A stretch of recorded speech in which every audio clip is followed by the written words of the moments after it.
um, 200 US dollar worth of ocean tokens. But Prakash from the Indian Ocean community has been really nice enough to extend it to a 300 US dollar worth of ocean tokens bounty. So the bounty will be paid out in ocean tokens. And we have the winners. Awesome. Okay. So we have Namya, Geeta, and Spurti who submitted their articles, and we decided to give the bounty to all of them. So we split the bounty into three, and we'll be rewarding all of them. Here is some feedback that I noted down. I don't know if anybody is on call, but even otherwise, for everybody who's looking out for what makes a good article, for Namya, her article was very short and succinct, so I really like that. It was a quick read. She added some really great analogies from our session, so that makes it easier for people to understand. For example, when I spoke about middlemen as Swiggy or Uber, so that was something that we can relate in terms of how what's going on in our current life. So she added those really great analogies. One of the other things that she did, which was quite impressive, was that she was the first ever to submit the article. You see, that's always impressive to people, to communities. When you're contributing to them, it shows that you're eager and you want to, reach out. You want to be a part, and you're showing that you want to create some effort. Geeta's article also was really good. I really liked the way she wrote the article. It was in a very informal tone, so it seemed like it was quite friendly. The basics were very well summarized, and it was very easy for non-tech folks also to understand what she was trying to convey. So these are a couple of things I really liked about her article. Spurti, though she was quarantining and she was not able to be very active, she ended up submitting three articles. She wrote one on decentralization versus centralization, one on introduction to blockchain, and one on summarizing the basics of Web3. She wrote about very nice points like security in blockchain. How would that work? Why do you have to worry about it, or why do you have to not worry about it? What are the drawbacks of using blockchain? Some of these things she summarized very well, and I felt like her article was very well read by somebody who has some experience in tech. I think her article read very well from that context. So congratulations to all the winners, and we will be reaching out to you folks on Telegram to transfer your rewards. So that's 300 US dollars worth that our group has already earned, right? If you all remember in our first session, I told that collectively we should be aiming for $50,000 this year. So let's go. Oops. Okay. So before I start with the, yeah, I'll ask folks to post the article in our group as well, Manji. So you can probably take a look there. So before I start with the tokens and the cryptocurrencies part of things, let me decrypt the jargons a little bit, right? Some of the things that we could not talk about in the previous conversations. So here are a couple of terminologies that you need to understand, so you would be much better acquainted with the tokens and the cryptocurrency side of things, right? So wallet addresses and transactions, right? So okay, before we go to transactions, I talked a little bit about the wallets themselves. Wallets are like your basically where you store your cryptocurrencies, right? So in order to be able to transact cryptocurrencies on the blockchain, we need to have something called accounts, right? So similar to how we have bank accounts to transfer money between accounts, we have accounts in the crypto space as well, and these accounts are a part of the wallet, right? So you store your money in the wallet, and you have accounts in that wallet to transact that money. Now every account will be having something called a public and a private key, right? So you have a key pair associated with every account. Think of the public key as your house mailing address, right? That you can share with others to receive the mail or the post. But once the mail or the post is dropped inside your house, only you have the house key to access that post or that mail, right? So that's your private key. Now, the difference between the public key and the private key is that the public key you can share with everyone, right? So that's your account address, sometimes even called like your wallet address. And the private key for that particular wallet needs to be with you, right? For example, when you created an account on MetaMask, which was one of the tasks I had requested you to do in the last session, you would get a public address, right? Which you were sharing with me for sending you some faucet money. That's a public address that you can give to everyone. Whereas the private key, which is similar to your house key, which you don't go around giving everyone, right? So your private key should be a secret key that you should keep, and your wallet and your accounts and your currencies are secured by this private key, right? Now, let's take a quick look at how transactions work, right? This is a very basic Bitcoin transaction kind of diagram. So other chains may have, other ways to work around this, but basically this is very simple, right? If A wants to send money to B on a blockchain, first they create a transaction saying that I want to send 5 BTC to B, right? This transaction is represented online as a block, and the block is broadcasted to every party in the network, right? See, this is just a generic version of what happens. This is going to be different for every chain, but I want to give this context to you before we move on.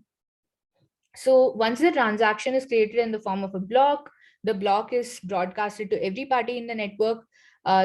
Whatever algorithm happens in the network, they using that algorithm, they understand the validity of this block, and then the transaction inside that block, right? One transaction that you have created will get validated. Once it is validated and the whole block is validated, it is added to the blockchain, and then the money moves from A to B, right? This is how cryptocurrencies will be moving over blockchain. So you have to remember simple 5 steps: transaction, block, verification, hash, execution. So this is just very simple, like getting through all the jargons. Now let Again, us.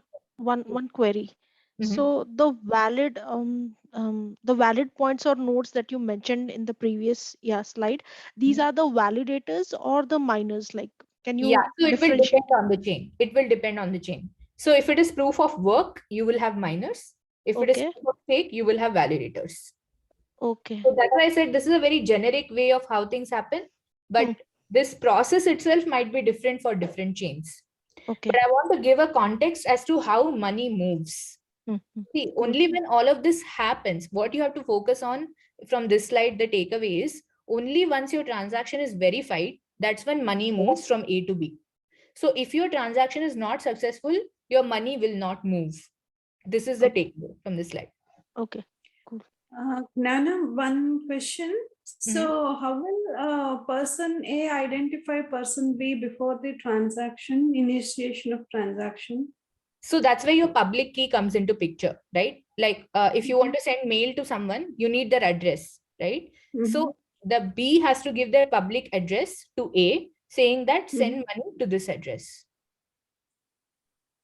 So Yeah, A, but the original identities are not shown, right? It's all some kind of yes, so yes. how do A and B know who is who, where, how the initial transaction is initiated? Like, why would A want to send money to B? What could be the Yeah. motive behind So it? so the thing is, it could be simple. Like if you and I are, so for example, I have to distribute money to the winners, right? Namya, Geeta, and Spooty. So so that's a use case now, right? I'm A. I need to send money to one of them. So I'm going to ask them, hey, give me your public key to which I can send money. Simple. So now So, it's up to them whether they behind the give me their scenes, public key or somebody else's public key. I don't care. My aim is to send them money. And I tell them that give me a public key, I will send it to you. so behind the blockchain network, we need to have some kind of a prior, kind of conversation with the person to first initiate this. Like, Yes. So there could be, so this is a very use case dependent scenario. Like what is the use case? For example, here I know that I have to give it to Namya.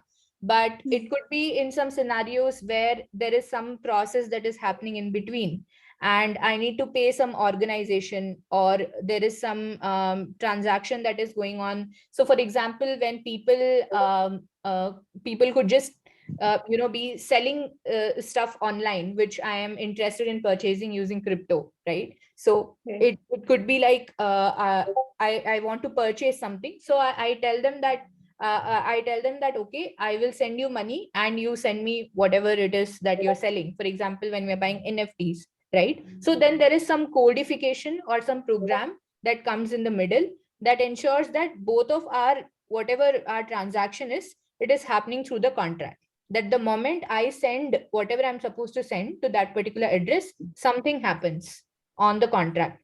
So the security of this transaction comes with the help of this smart contracts or the programmatic code.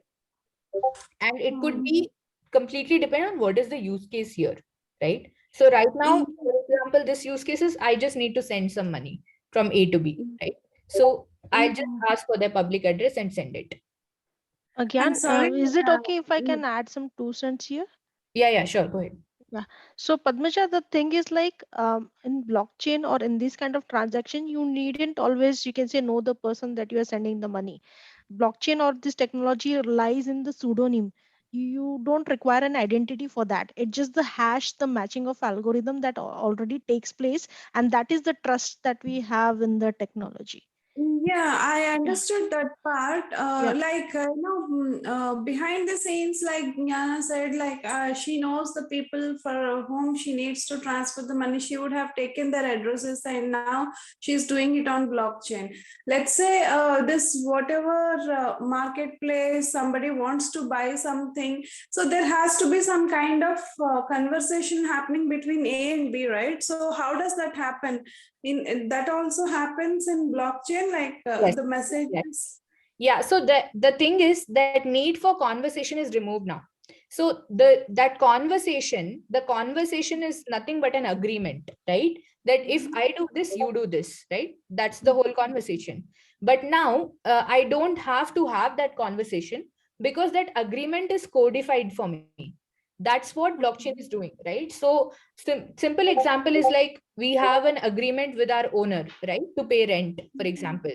So we draft a rental document, right? But after having a conversation that let us draft a rental document. According to this document, I have to pay you every month. If I don't pay, I will be liable to do something, right? And Right.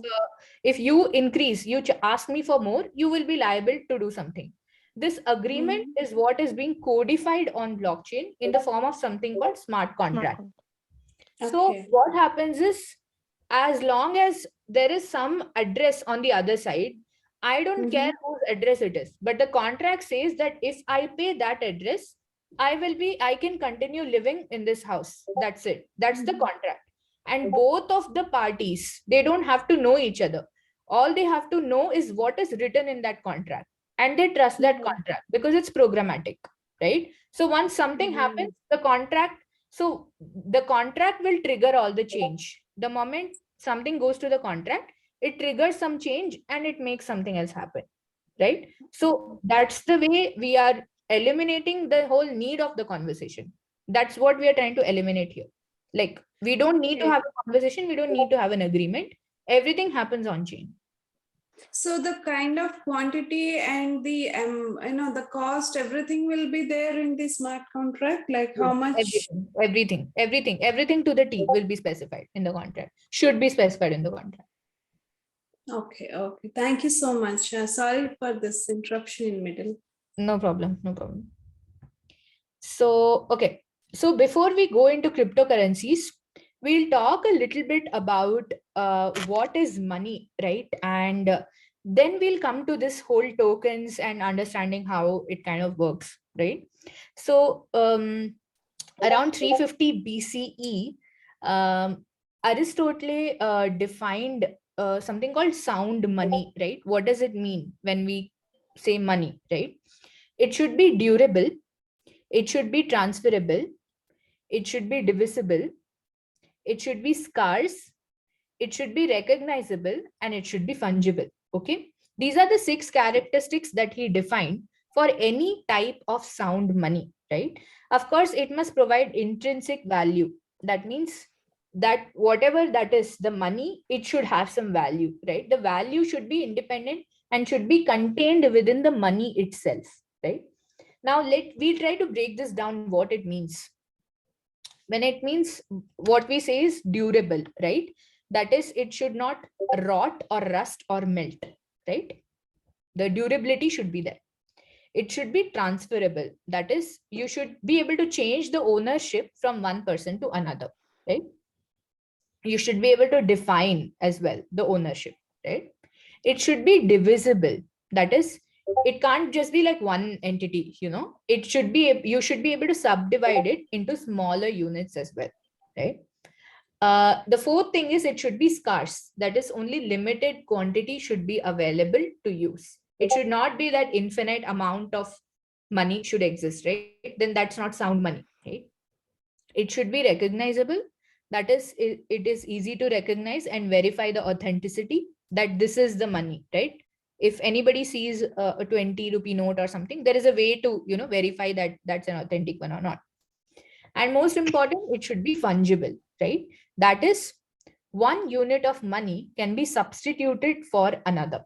So we can think of it as like, we have 20 rupees, it can be substituted by two 10 rupee notes. We have 500 rupees, it can be substituted by 500 rupee notes. That's what it means to be fungible, right? One unit of money can be substituted for another. Now, if we take a look at money through ages and how it has evolved, right? So, earliest known form of currencies, which, according to Aristotle's principles, which some of them fit into that, some of them didn't. But the earliest form of currencies that we know was barter exchange, right? Mm. So, receipts for grain storage that were found in Mesopotamia, and in the Bronze Age, we use something called ingots used for trade, right? But the currency part of things, the terminology currency, was not so popular until coinage was introduced in the Iron Age, when we started using coins, right? That's when currency became super popular. Of course, there were still some things like tobacco or rice that were used. Tea was used primarily in Southeast Asian countries as currency, right? So, and there were several other limited economies that found, for example, they did not believe in use of rare metals, right? So they wanted more. So it depended from economy to economy. Some people believe that rare metals are something which are super important, so they started focusing more on coinage, right? So coins became, whatever is rare, whatever is scarce, right, is it becomes into more focus, right? So different kind of economies tried to work with different types of currencies. So of course there was like rice, pelts, you can see rare metals. Just give me 1 second, something is bursting. I think it's Discord. Discord, yeah. Sorry, it's super distracting. So basically, like people started using different types of things as currency, right? So if we see, we have seen everything. But one of the things that changed the way we looked at money, right, was when Western Union opened up this overseas money transfer, right? So the telegraph company, Western Union, opened in 1851. And in 1871, it allowed money transfer over its lines, right? So now what we have done is, instead of just being in our smaller economies where we are just trading rice or we are just focusing on some coinage and stuff, we are now starting to move money across the international borders, right? And this is something where we started understanding, like how fundamentally you can think of money as a virtual entity. I'll tell you a little bit how, right? Now think of an international transfer. Essentially, without having the money in your hand, you are still providing some service, right? So what are you providing that service for? Some virtual money, right, that was committed to you. So somebody who is working international, I'm telling them that you send me 10 bags of whatever, right? And I'm going to send you money using Western Union, right? In 1871. And it didn't take me a day or two to send them money. It probably took me a week, right? To wire it over, right? To an international agent. But this kind of created an idea, or the origin of this fact that you can think of money as a virtual entity, right? Where before even having the money, you are able to provide the service, right? So this is when kind of virtualization of money came into picture. Then, of course, from there to the whole idea of how we have evolved, we have used gold as a metric for defining the prosperity of a country and associating the value of money or the value of dollar with gold and things like that. From then onwards, we have progressed to now when we are thinking about the concept of digital currency, that is currency that is created online in a virtual environment, right? So from then to now, right, we have seen different kinds of things, but the Aristotle's 6 principles remain common with every kind of money that we can think of, right? In the blockchain, we use currencies called cryptocurrencies, right? Cryptocurrency is a digital asset, right? It's not a physical asset, it's a digital virtual currency, which is an asset designed to work as a medium of exchange, right? You exchange the cryptocurrencies using cryptography, and this is used to secure the transactions and to control the okay, this is like super jargon kind of definition, right? But simply put, your cryptocurrencies are currencies, digital currencies that are created on the principles of cryptography, right? Yeah. Now, when we think of cryptocurrencies, we have seen so many terminologies like cryptocurrencies, we have seen coins, we have seen tokens, and whatnot, right? But there is essentially, there used to be a difference between coins and tokens.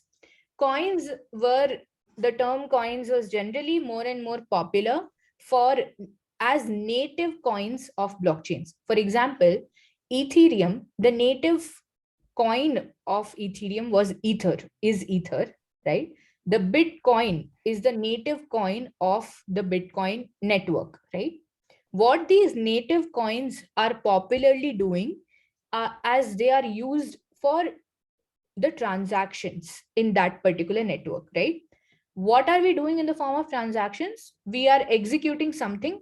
It could be transferring information or transferring currency. And to do that, we are paying the network, right? Because now humans are not doing that anymore, right? The network is doing it. So we have to pay the network. When we think of coins, because it evolved from Bitcoin, that's how we think of it, that it is the native coin of that particular network. But now between coins and tokens, there isn't really, there's a very thin line. People just use them interchangeably as well. But to understand more about what is tokenization, let us first take a look at what is digitization, right? What are assets and how can you think of tokenizing the assets? When you think of an asset digitization, essentially what you're doing is the rights to that particular asset, you are converting it into a digital token on blockchain. So, for example, I have a phone. The rights to my phone, I can convert this into a digital token on the blockchain. What does that mean? That means that the ownership rights for this particular asset can be transmitted and traded on a digital platform. Now we can do this with real world assets or the online applications that we are creating. We can represent them in the form of digital tokens, right? So when you hear that there is a new token that is coming up for a project, or there is a new token that is being created, or somebody asks you to create a token, what they are asking you is to represent an asset. Now, this asset could be physical or digital. They are asking you to represent this asset in the form of tokens, right? Why? So that the ownership rights of this asset can be transferred and can be traced digitally, right? So this is the simplest way you can define as to how tokenization works, right? Now, for example, here I'm giving you, Sorry to interrupt you again. yeah, So yeah. in this case, so it can be termed as royalty as well, or royalty is a different No, thing royalty, altogether. royalty is different. Royalty is different. We'll talk about Okay. royalty tomorrow. Okay. Here I'm just talking about what is tokenization. What does Hmm. it mean to tokenize something? When you hear about tokens, what does it mean, right? What is it associated with? A token, right? Now there are different types of tokens that we'll talk about. Some of it today, some of it tomorrow. But essentially, a token is nothing but a digital representation of an asset. This asset could be a physical asset or it could be a digital asset. Here, Okay. there is an example of how you could tokenize a physical asset. For example, if you have an asset, say, for example, a home, which is worth $200,000, right? You can represent this asset by creating 200,000 tokens, right? Hmm. Where each token could represent X% of share of that asset, right? You can create these tokens on any blockchain platform that can support smart contracts, for example, Ethereum. And when a user buys a token, what it means is they are buying 0.0005% of that asset's ownership. So if you have a home that you have listed for $200,000 and you create 200,000 tokens corresponding to that on your blockchain and say that now the rights and ownership of this home are on blockchain. So if multiple people want to own that asset, they can buy percentage of the tokens. And later, when the home is given for rent or something, whatever, you convert into Airbnb, you get some profits out of that. The profits can be distributed to the owners in proportion to how many tokens they own. That's the example of creating a footprint of a physical asset in a digital way, as in tokenizing that. Of course, it is not very easy to tokenize physical objects. You need to think a lot on how you will determine the ownership and how you will lock the ownership, etc. What is happening is now the digital products, digital assets that we are creating, right? This is an online company which will do this. Here are the tokens that we are creating for this online company. You can buy percentage of these tokens that would help you take certain decisions about the company, like governance, how they're calling it, right? How this company will run. If you own percentage of share of the tokens of the company, you will have a say in how this company will run, right? So this is tokenizing that digital asset. That is the company that is providing some services, right? So So Gyan, in this case, governance means you have the voting rights to yes, what to be yes, the. Okay. yes. You have the voting rights in terms of how the company will run, right? Okay. So because you own certain percentage of the ownership in the form of tokens. Okay. So this is for physical assets, so we can skip that. Why do people tokenize, right? Why should you create tokens?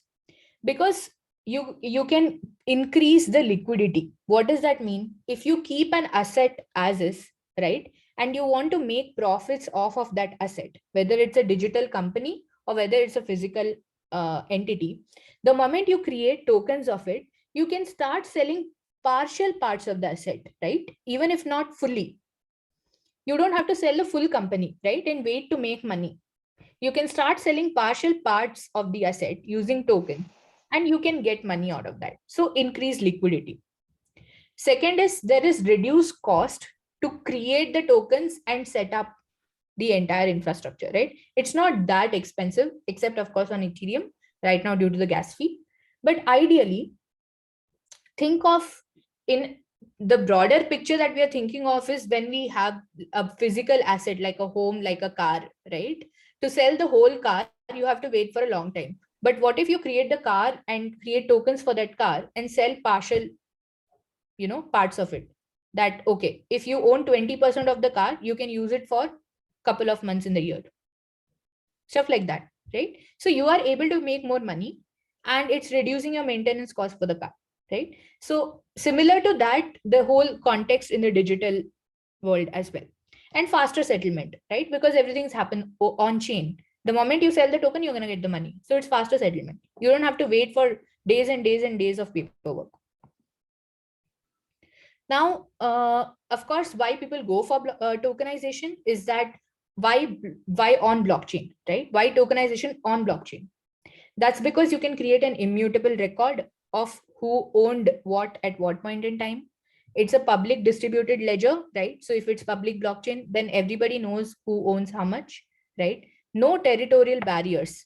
You can invest in a token of a company that is started in Belgium, that is started in Netherlands, that is started in Australia, right? So you can just do it online. So there's no territorial barrier.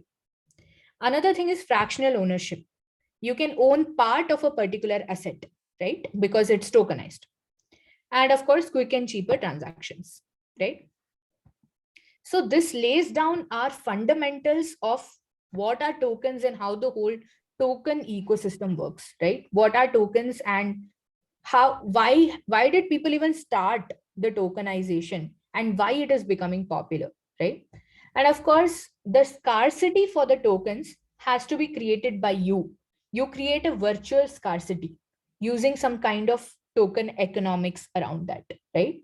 That we will fixedly create only these many number of tokens representing this particular product, and we will, with some kind of cryptographic algorithms, this and that, we will create some kind of virtual scarcity, right? So according to Aristotle's principles, almost all of them are being followed except one thing, that is recognizability. So that's where the community and the marketing aspect come into picture. That in order for the token to become recognizable, your actual asset that you are basing the token on, you have to create a community around that asset. It could be a product, it could be an NFT marketplace, it could be a DeFi product, it could be whatnot, right? But you need to create a community to make that token more and more recognizable, right? So that's the phase we are in, trying to make the tokens recognizable. So in today's, we'll just talk about fungible tokens. Now, the difference between fungible and non-fungible tokens is that fungible tokens, they have the ability to be swapped evenly with an asset of the same type. That is, they're interchangeable. Non-fungible tokens that we look at tomorrow are assets that cannot be interchanged, right? So for example, when we say rupee and USD or ruble, right? Or euro, these are all fungible assets. If you give me euros, I can give you an equivalent of rupee. If I give you USD, you can give me an equivalent of euros. So these are all fungible tokens. Now, in the blockchain world, one of the popular standards of fungible tokens is called ERC20, right? What does ERC mean, right? So ERC is essentially the acronym for Ethereum request for comments, right? So ERC20 is a popular token on the Ethereum blockchain. It is the short form of Ethereum request for comments. What this means is ERCs are actually just, so when we say ERC, it's a token standard. What are token standards? They are just a level of some specifications, right? That this is what this token will do. This total supply is the keyword that will signify what is the total supply of the token. So this is a standard, right? So standard is nothing but a set of rules that is associated with anything, right? So ERC is actually the Ethereum request for comments, and ERC20 is one of the most widely used ERC standard to up to date, right? So ERC20 standard gives us some rules about that particular standard of token, which is a fungible token, and how it should behave on the blockchain is defined by the standard. The second pointer here, I know the slide is a bit text heavy, but it's fairly simple. The second pointer here is anybody can make an ERC20 or ERC token, right? While you are performing some Ethereum blockchain app development, but you should explicitly say which standard of token are you creating. So for fungible tokens, the standard is ERC20. And what these standards will specify is a collection of required functions for the token. What are functions? I just mentioned about the agreement and the smart contracts, right? So these functions will define what this particular ERC20 token can do and it cannot do, right? So it is fairly simple. And there are also certain other standards of the Ethereum request for comments, like ERC 721, which is an NFT standard, which we will see tomorrow. There are ERC 777. There are a lot of different standards under the ERC, right? But for the fungible tokens, we generally say create ERC20 type of tokens, which can be traded on top of Ethereum blockchain. Now, every type of blockchain, for example, Near Protocol, Harmony Protocol, Avalanche, they all have their own standards. So whenever we are creating a token representing our project, we need to research and understand what is the standard that is compliant for this particular protocol and create our token according to that standard, right? According to those set of rules that are defined. We can also create our own standard, but we need to take lot of consensus from people that this new set of rules that I am defining is acceptable by the community. That's when people will use your standard. So So popular token. example, Mhm. sorry to interrupt you. So example, now right now, if you are saying we have ocean tokens as well, you mentioned something about the bounty and the giveaway. So you have designed your own token and you have received, or you have got all the consensus to, you can say, to regulate or make it as, you can say, mainstream in your community or in your network. So That what you're trying to say? Ocean token is a ERC20 standard token. Okay, okay, fine. Yeah. So most of the tokens you will see defined on Ethereum, which are fungible tokens, Hmm. are ERC20 standard. It's the most popular standard that is accepted, right? Okay. Whereas between NFTs, you can see different standards. For example, ERC20 is the first ever Ethereum based fungible token, right? That is used for payouts and transactions, which we have been talking about, right? The money part of things. ERC 721 and 1155 are two different NFT based standards on Ethereum blockchain itself. Based on people and their preferences, their use cases, they may use either of these standards. So similarly, if you want to set your own set of rules, create your own set of rules, you can create a standard as well. Or you can use the existing standard and create your token based on these standards. So for example, in the Binance Smart Chain, which is another blockchain network, forked off of Ethereum, they have another standard for token called BEP20. And similarly, Near Protocol has their own standard called NEP21. So all of these different chains will have different standards of tokens. You can use that standard and create your own token. So, So when the sorry, so when somebody wants to make their own Mhm. own tokens, so they have to take a consensus of the all the members of the No, blockchain. no, not when you have to create your own token. You can just create your token right now. Like anybody can create a token. But if you want to create a set of standards, right? Mm-hmm. So how these standards became popular, right? At the beginning, somebody created like these are the set of rules I want this particular token to follow, right? Somebody created the set of rules and just published it. Now people slowly started liking those set of rules, and they figured out that yeah, I think this set of rules makes sense for the kind of Mm-hmm. token that we want to use. And slowly people started adopting those set of rules, so those standards became popular, right? You can create your own standard, but now in order for your standard to be accepted, you have to also tell people why you're creating a new standard. What is the issue with the current standard of token? Does it not cover certain use cases? Or is it not inclusive? or is it having some gaps, right? So when you create your own standard, anybody is free to create their own standard. You can create something ERC 21, right? But in order to in order for people to start accepting that and creating on top of those standards, you have to provide the appropriate explanation and justification. That's what I mean by consensus. In Okay. this like community environment, nobody is stopping you from creating anything. But in order for people to use your standard, you have to mention what exactly it is that you have done differently in this particular standard that folks can utilize.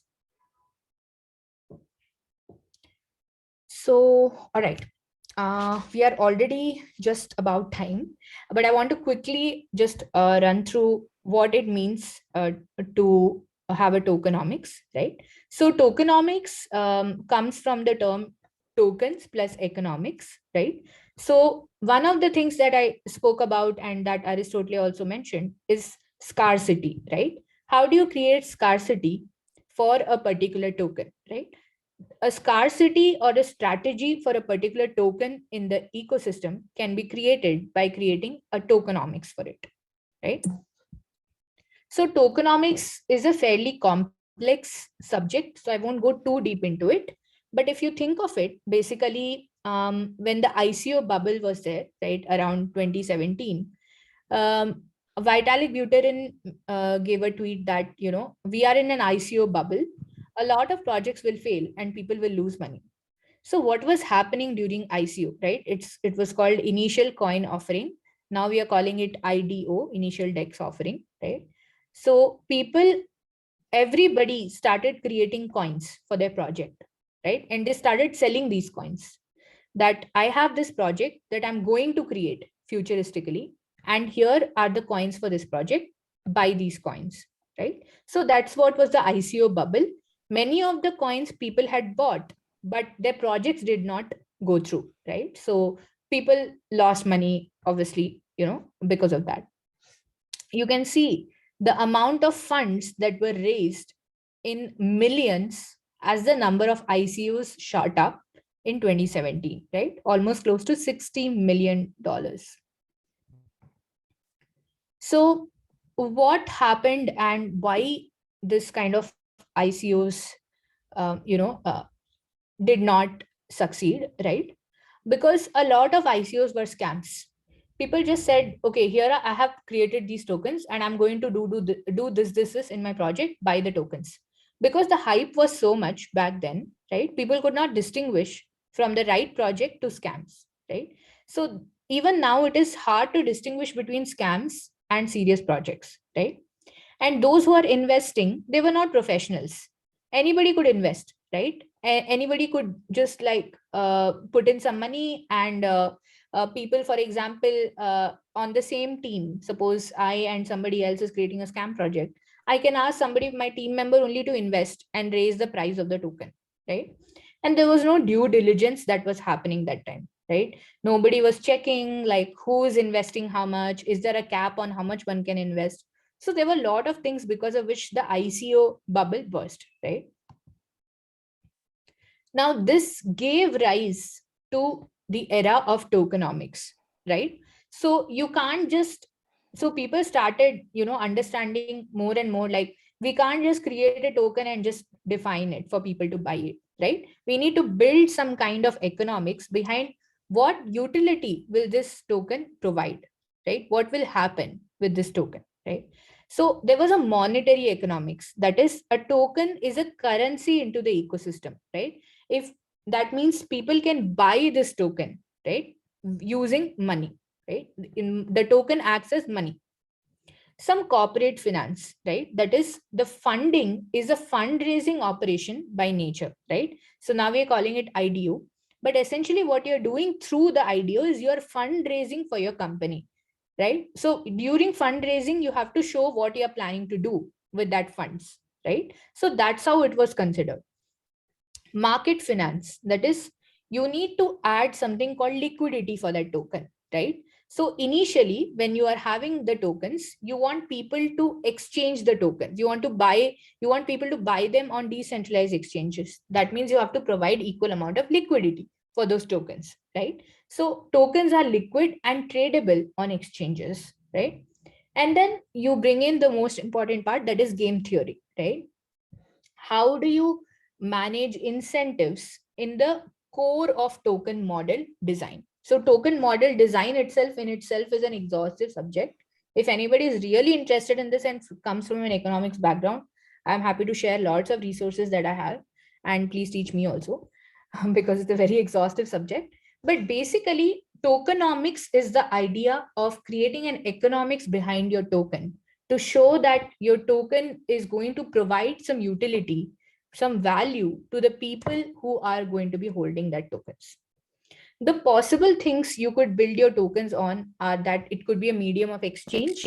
That is, when you pay with that particular token, you will buy something, either a good or a services or something, right? It could be a unit of account within your token ecosystem, right? Or it could be a store of value. That is that you, for example, yield farming and all that, right? So when you stake a token, you get more of those tokens, right? So it's a form of investment that you're doing. So you have to design your economics around the token that you're creating accordingly.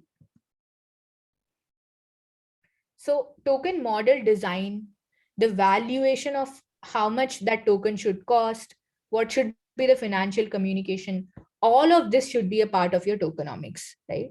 So it acts as a bridge between startups and the investors, right, on the market.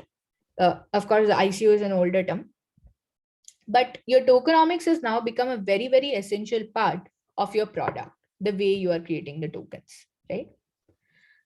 This is the token model design. It's just a very like it's just a simple diagram to explain what it means. But basically, you need to understand the business model and create a vision around how your token will function within your product, right?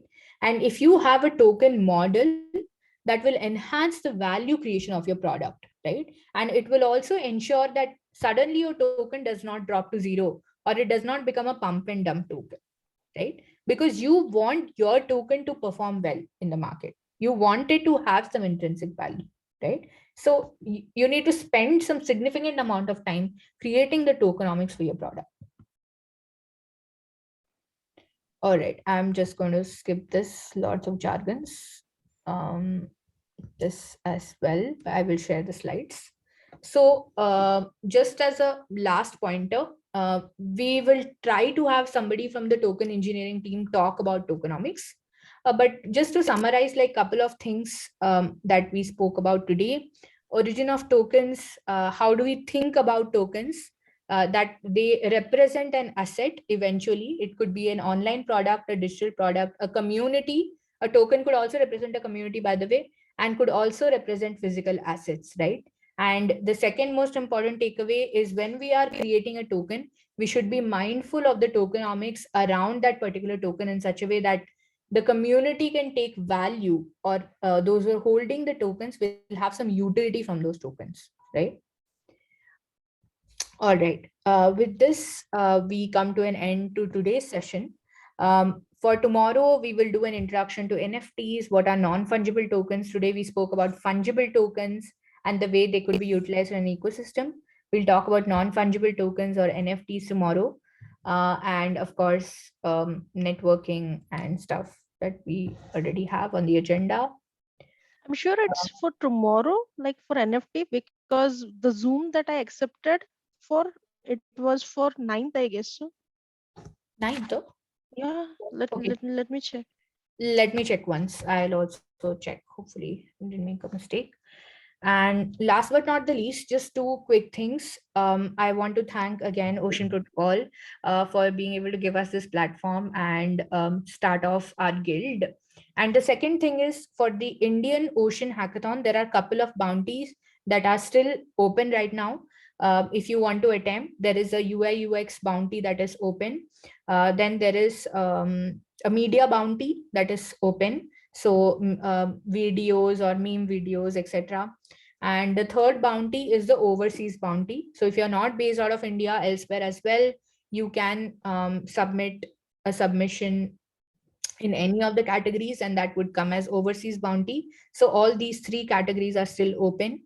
and it closes by tomorrow end of day. So feel free to submit if you would like to. There are a couple of other bounties that I posted on Telegram as well. Most of them are writing bounties, so if you're interested, I would suggest to take up some of them, especially the super team DAO deep dive bounty. I would definitely love for our community members to attempt that, because it's a great way to research into a particular topic and get to understand more. And yeah, best of luck. We'll be posting some more bounties. Hopefully, we get to collect some more bounties as a couple of us are traveling to East Denver, and we'll keep posting that across on the Telegram group. Again, just wanted to confirm about the NFT session. Like it's for 9 p.m. or 8 p.m. tomorrow. The Nine. timing was on. Oh, okay. Because in the flyer or in the creative, it was mentioned as 8. So there was some confusion Uh, behind. okay, let me check. I think today's was 8 and tomorrow is 9. Oh yeah, it's mentioned tomorrow also is 8. Yeah, I'll ask them It. to send it. Yeah. Okay. No But if worries. folks want, we can do it at 8 p.m. as well tomorrow. I'm open. So, No, I'm okay with like 8 or 9, like okay, 9 we p.m. can take So it's consensus in the group, whatever yeah, folks. yeah, yeah. There, I will share a lot of research stuff on tokenomics. I'm not an expert on tokenomics, to be honest. Like, I'm also still figuring my way out because it's a fairly complex subject, and I don't come from economics background. So sometimes I just sleep looking at the mathematics of it. But it is a highly lucrative subject. um, Going forward next 2 3 years, I see this becoming one of the those kind of topics where people would just pay anything to get a tokenomics consultant, because it's a very powerful subject. It is a very at a very beginner stage. So there is a group called Token Engineering Group, which is doing a lot of work on this. I joined one of their cohorts to study, but I just couldn't keep up with it. It was too much for me. It was too overwhelming. So I quit right in the Like it's beginning. on Telegram or Twitter, like It's where? on Discord. Their community is on Discord. They have a lot of free resources. I will Okay, share the Discord for those cool. interested. And if you do want, I suggest have creating a small tokenomic study group where Okay, every week maybe some of you would just meet for 30 minutes or so and pick up some tokenomics article and work on it together, because it will be sure. easy to decipher the terminology and stuff. So you can pick up a common timing that works for all. February is a bit difficult for me, but I'm happy if any of you are able to take the lead. I'll just create the Okay, Zoom invite and give you, you can go ahead and just meet as and when you all cool. would like. Like works for me. Yeah, Awesome. Yeah, I think Prakash has shared token shared engineering. something. Yeah. Okay, that's great. I will Okay. pick this up and share it in our Telegram group as well.